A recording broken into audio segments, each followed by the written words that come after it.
अभी जो बोल रहे थे ग्राम स्वराज किसान मोर्चा के युवा प्रदेशाध्यक्ष युद्धवीर खरेटा हमारे साथ आए हैं, जो अभी खावा में किसान भवन बना रहे हैं, उसके संचालक हैं नंबरदार ओम प्रकाश पुटोदी से। यहाँ बैठे सरपंच चंद्रभान कालीरामना जी और हमारे मित्र गोपीराम जी ठेकेदार, गांव सालेवाड़ा के भाइयों बुजुर्गों, घरों में बैठी सुन रही माता और बहनों, सबसे पहले तो सबने राम राम।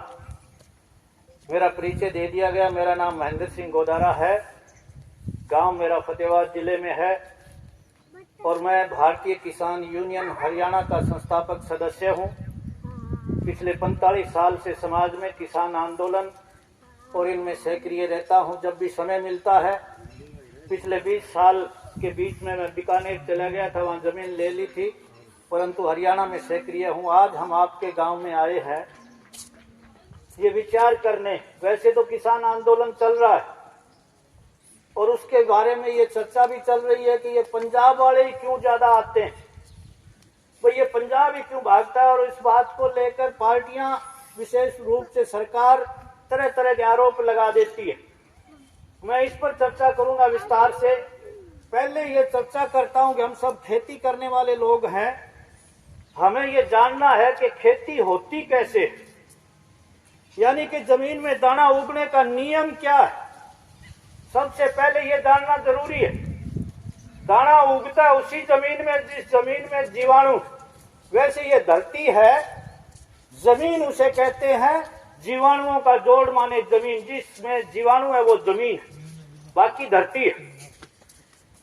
अपनी जमीन के एक मुट्ठी रेत में 3 करोड़ से 5 करोड़ तक जीवाणु पाए जाते हैं। और दाना उगने का नियम यह है कि जब आप बिजाई करते हो तो वो जमीन का जो जीवाणु है वो मरता है, मरकर दाने को ताकत देता और दाना पौधा बनता है। ये नियम है। अगर आपकी जमीन में कोई भी जीवाणु नहीं है तो आपका दाना नहीं उगेगा। और ये भी अच्छी तरह से समझ ले, दाना उगाने के लिए सक्षम केवल आपके जमीन का जीवाणु। डीएपी यूरिया आपका फसल पैदा करने में सक्षम नहीं है, यानी कि वो एक जमीन के लिए अफीम और शराब का काम करती है। अगर डीएपी यूरिया से दाना उगता है तो ये रोहतक में, करनाल, कुरुक्षेत्र, इधर मेरे ये फतेहाबाद रतिया में सेम आ गई। अगर दाना उगाती है आपकी डीएपी यूरिया तो सेम वाली जमीन में फसल उगा के बताओ। सेम की वजह से जमीन का जीवाणु मर गया तो कोई भी डीएपी यूरिया स्प्रे उसमें फसल नहीं उगा सकती, क्योंकि ये जीवाणु को मारती है। फसल पैदा करने में इसका कोई योगदान नहीं है। मैं याद दिलाता हूं, मेरे अपने खेत में, वहां हमारे यहाँ यमुना का पानी लगता था, बहुत पुराना। मेरे याद है 35 मन किले का नरमा होया करता 1970 से पहले।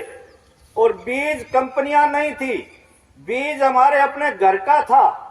बढ़िया बढ़िया गल्ला जका हो गया, वह नरमे का अलग छांट के बीज बना लिया करता था। वही बीज बिना डीएपी यूरिया के 35 मन से कम नहीं होता था। 450 मन 1 एकड़ में मेरे खेत में गन्ना होया करता। ईख बड़ी गजब की होया करती। मेरे याद है 70 में कृषि विभाग का अधिकारी आया हमारा बाहर नोरे में, आगे कहने लग गया कि सरकार 5-5 किलो की थैलियां दी है और डीएपी नाम है इनको, अगर डीएपी छिड़क दियो तो कमाल हो जाएगी, बड़ी गजब की फसल होगी। हमारा बड़ा भाई साहब अपना कहो भाई जमीन का दुश्मन आ गया, अब जमीन बचे को नहीं। और वो धीरे धीरे बहुत साल 80 तक मेरे भाइयों ने, हमने जमीन में डीएपी यूरिया नहीं डाली, पर करा के जब गांव करे सो गेली, पूरा गांव ही लाग गयो, पूरी सरकार लाग गई, नेता लाग गया का देश भूख मर जाएगो और डीएपी यूरिया छिड़को, दुनिया भर को अनाज हो जाएगो और माला माल हो जाओगा। पंजाब में 5 नदियां हैं, पानी बहुत है, तो पंजाब में सबसे ज्यादा जोर दिया गया। उस समय सबसे ज्यादा जोर पंजाब और हरियाणा के इन जिलों में दिया गया। तो वहां बहुत ज्यादा उत्पादन हुआ 20 साल तक, क्योंकि जितने जमीन में जीवाणु थे, जमीन में ताकत थी, इतने तो बहुत पैदा हुई। और उस पैदा के दम पर सबसे ज्यादा पंजाब के किसान ने बड़ी बड़ी मशीनें, बड़े बड़े ट्रैक्टर, बड़ी सुविधाएं खरीद ली और कर्जदार हो गया। बहुत ज्यादा पूरे देश में सबसे ज्यादा कर्जदार पंजाब का किसान है।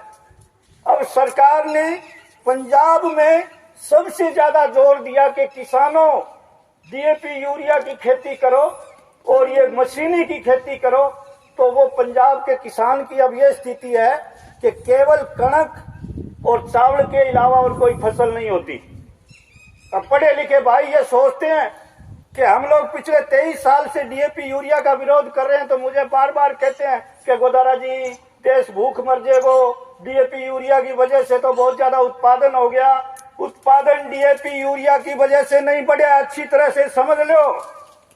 जिस दिन से डीएपी यूरिया आई उस दिन से उत्पादन घटा है, क्योंकि हमारे पूरे हरियाणा पंजाब के जिलों में सरसों होया करती थी, चने होया करते थे, मूंग, मोठ, तिल, ग्वार, बाजरा, सारी फसल होया करती थी। अब पंजाब में तो सिर्फ 2 ही फसल हुआ, कणक और चावल। और उत्पादन घटा है क्योंकि तिलहन 140,000 करोड़ का डीएपी, आपका ये सरसों का तेल, पाम ऑयल, खाने के तेल और दालें बाहर से मंगाई जा रही है। अगर देश में कृषि का विकास होता तो ये इतना तेल और दालें बाहर से क्यों मंगाई जाती भाई। एक बात और करता हूं भाई, सैला वाला के भाई और बुजुर्गों, आपके यहाँ 80 में आई है खेती, उससे पहले याद कर लो हर घर में सोना चांदी की टूमा होया करती।